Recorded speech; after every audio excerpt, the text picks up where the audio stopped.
Instant messaging app WhatsApp की तरह ही एक और ऐप जिसका नाम भी व्हाट्सएप प्लस है यूजर्स के बीच काफ़ी पॉपुलर हो रहा है। अगर आपने भी इस ऐप को डाउनलोड कर लिया है या ऐसे करने का सोच रहे हैं तो सावधान हो जाइए। ये एक फेक ऐप है जिसे यूजर्स को कंफ्यूज कर उनका फ़ोन डेटा प्राप्त करने और विज्ञापन के जरिए मार्केटिंग करने के लिए तैयार किया गया है।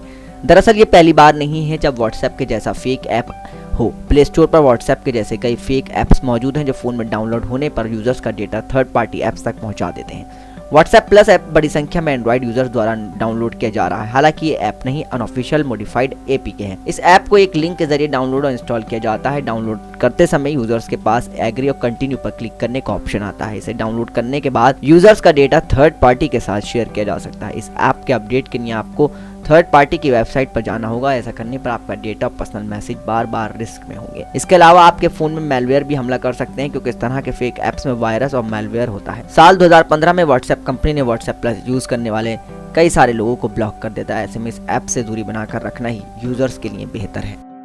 Next9Tech की रिपोर्ट।